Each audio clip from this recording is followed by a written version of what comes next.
Vamos começar então mais uma aula de topografia 3, tratando de poligonais.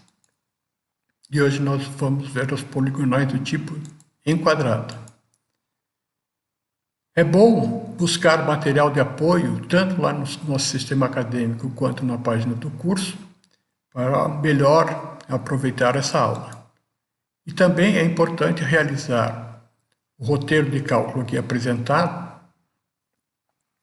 acompanhando todos os procedimentos que vão ser passados. Uma poligonal enquadrada, ou as poligonais enquadradas, são aquelas que são apoiadas e fechadas em pontos e direções distintas. E aqui nós temos dois modelos delas, onde as direções aqui do ponto de partida são diferentes do ponto de chegada ou do ponto de enquadramento.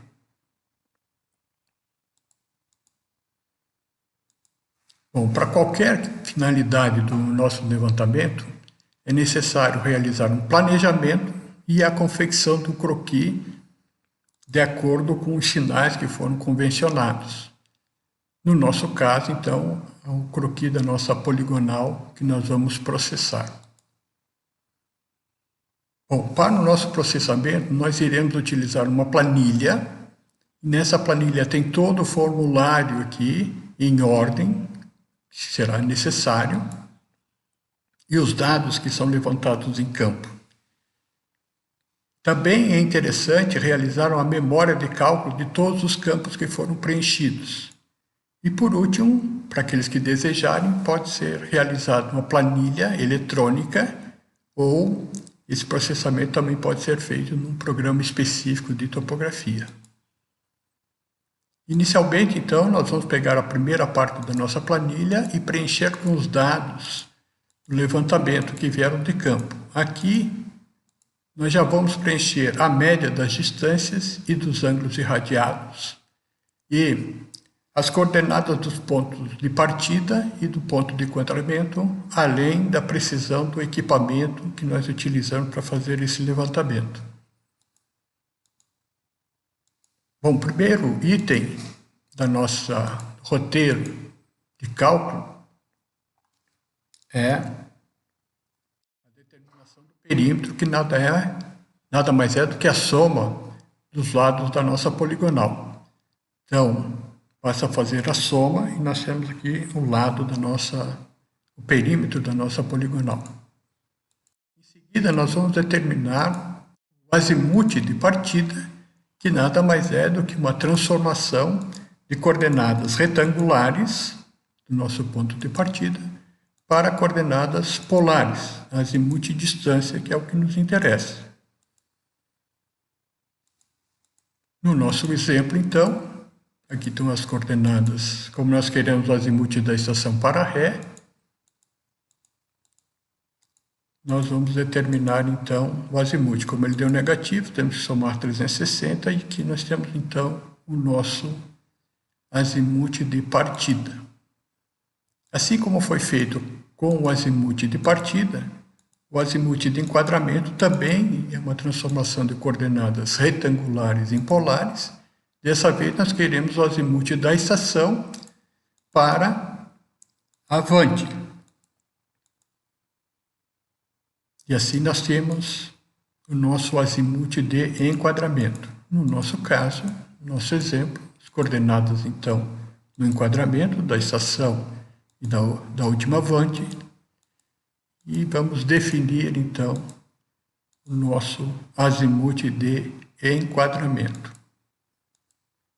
Bom, para realizar nossos demais azimuths, então, do nosso levantamento, nós utilizaremos essa primeira fórmula aqui, que é o azimuth de Ré mais o irradiado.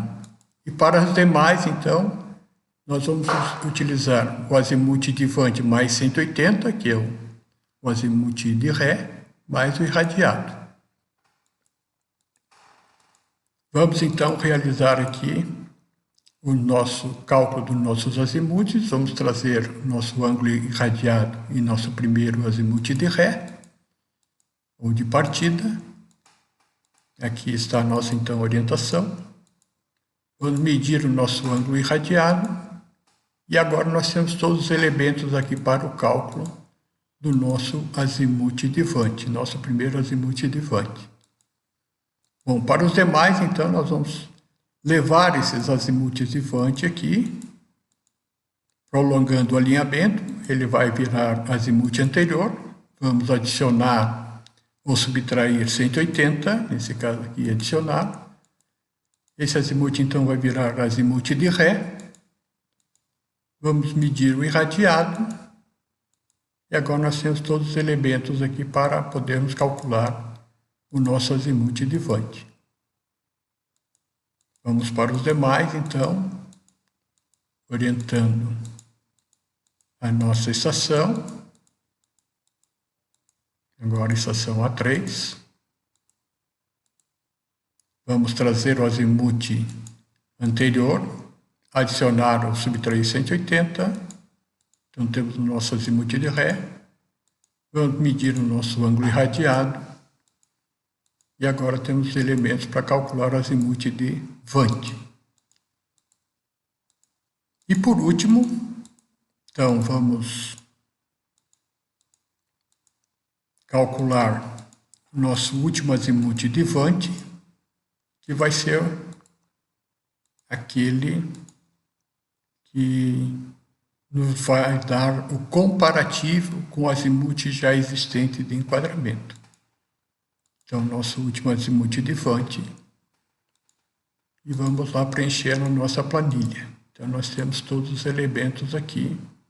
Os nossos azimuths de partida e de enquadramento.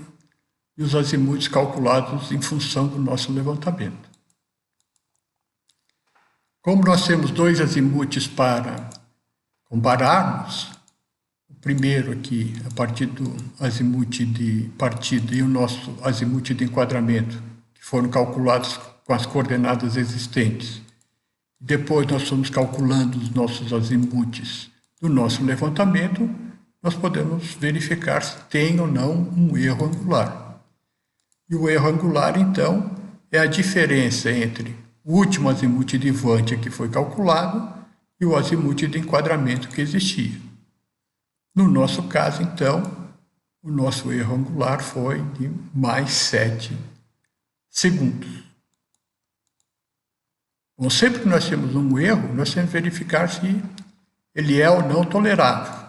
E nós vamos utilizar, então, essa fórmula para o cálculo da tolerância angular, que é a nossa fórmula já bastante conhecida. No nosso caso, então, a nossa tolerância angular ela é de 40 segundos.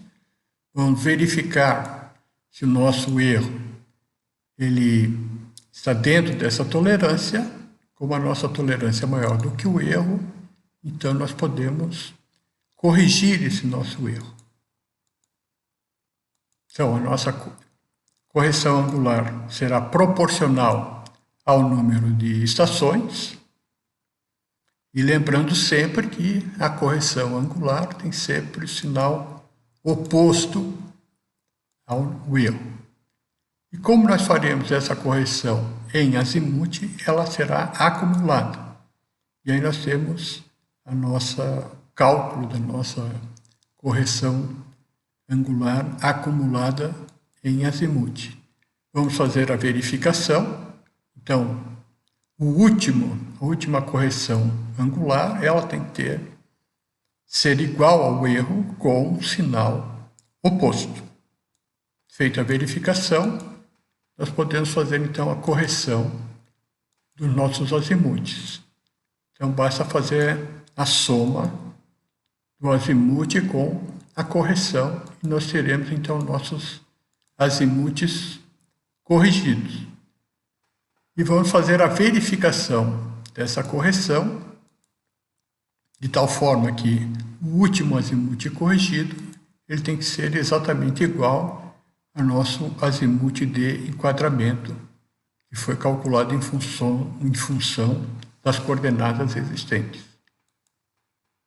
Agora, então, vamos preencher a nossa planilha com esses dados de erro, da tolerância angular, das correções e do azimuth corrigido. E assim nós completamos a primeira parte da nossa planilha. Vamos passar então para a segunda parte, que é o cálculo das correções da nossa cálculo das projeções, que nada mais é do que uma transformação de coordenada polar, azimuth corrigido e distância em coordenadas retangulares, parciais. Começando sempre do 0, 0 na estação e o valor do cálculo da projeção como sendo a coordenada da avante. Então, nós vamos fazer isso na calculadora, apertando a tecla Shift Pull. Isso significa acionar a transformação retangular. Vamos digitar a distância, vírgula, o azimuth, e aí nós teremos, primeiramente, o ΔY, que fica armazenado na memória E da calculadora, fazendo alpha-tan, que chama memória F, nós teremos, então, o ΔX. Então, para realizar o cálculo das projeções na calculadora, vamos trazer aqui as distâncias e os azimuths corrigidos. E vamos começar a preencher, então, essa nossa planilha auxiliar. Temos os ângulos, o azimuth e a distância. Então, nossa calculadora vai aparecer o ΔY e depois o ΔX. Então, lembrando sempre que na calculadora, primeiro aparece o resultado de ΔY e depois de ΔX. No nosso segundo trecho, azimuth e distância, ΔY e ΔX. E no nosso último trecho, temos o azimuth corrigido e a distância, o ΔX e o ΔY. Nesse último trecho aqui, nós não vamos preencher, porque nós já temos a coordenada do último ponto. E agora, então, vamos preencher a segunda parte da nossa planilha, com os pontos ΔX, que foi calculado agora, e o ΔY. Vamos fazer agora a somatória de todas as projeções. Primeiro, a somatória algébrica e depois a somatória em módulo.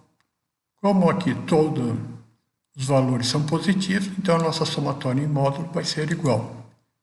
Já no caso do ΔY, isso não vai acontecer. Então, a somatória em módulo é maior do que a somatória normal. Bom, então vamos agora verificar quais são nossos erros nas nossas projeções. Nós temos um valor na partida e um valor no enquadramento. Vamos somar as nossas projeções aqui e elas deveriam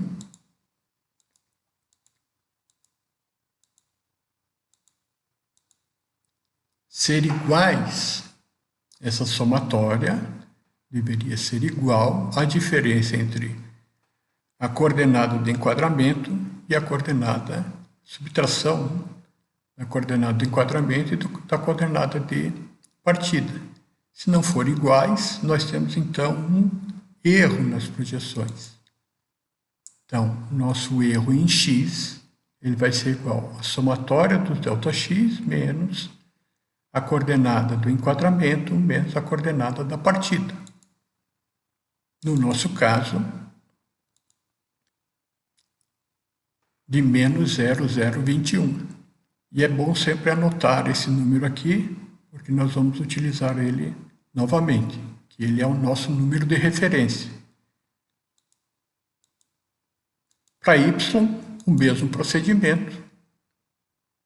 Vamos pegar a coordenada de enquadramento em y, menos a coordenada de partida em y, e comparar com as somatórias. Não forem iguais, nós temos um erro. Esses são os erros nas projeções. Nós temos, então, nosso erro linear, vai ser a raiz quadrada do quadrado dos erros. Então, no nosso caso, esse é o nosso valor do nosso erro linear.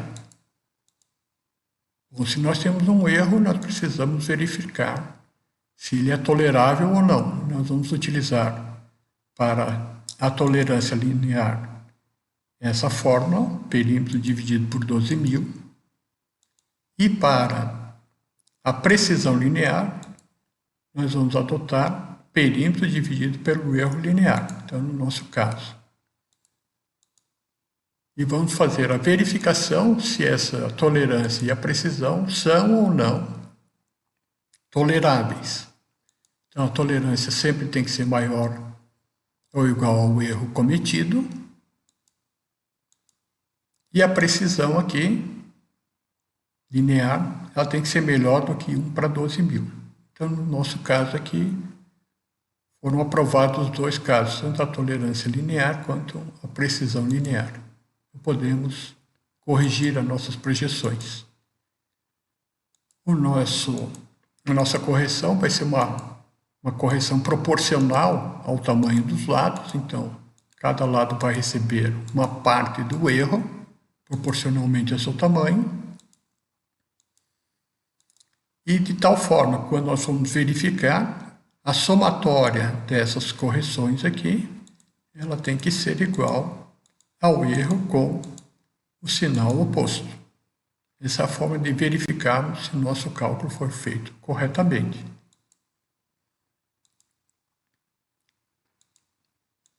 Então, no nosso caso, vamos fazer as nossas contas aqui das projeções, cada uma delas, tanto em x quanto em y. Vamos então às nossas projeções corrigidas, fazendo o cálculo aqui, no primeiro caso, tudo positivo. Vamos fazer a verificação.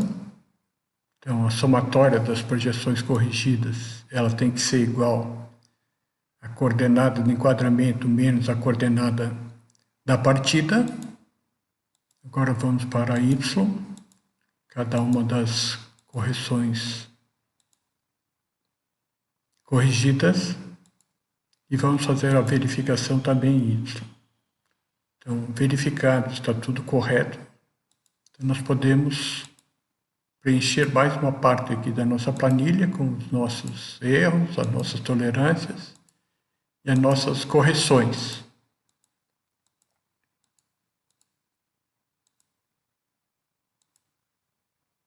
E agora, por último, vamos fazer o cálculo das nossas coordenadas. Vamos pegar uma planilha aqui para nos auxiliar. Então, nós temos a coordenada do primeiro ponto, vamos adicionar ela ao delta, e vamos calcular, então, a coordenada do segundo ponto. E assim, até preenchermos a nossa planilha. Calculando, então, a coordenada do último ponto, que é o ponto 4. Assim como foi feito para y, para x, vamos fazer para y. Pegando a coordenada do ponto anterior, mais o delta, vamos ter a coordenada do ponto. Coordenada do ponto anterior, mais o delta, teremos a coordenada do ponto. E aí, essa coordenada, então, ela tem que bater com a coordenada do ponto que foi dado lá no início da planilha. Feito essa verificação, nós podemos então concluir a nossa planilha e elaborarmos então um relatório e o desenho da nossa planilha.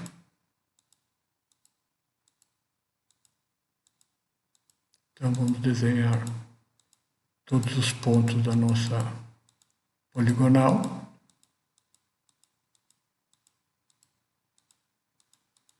E agora nós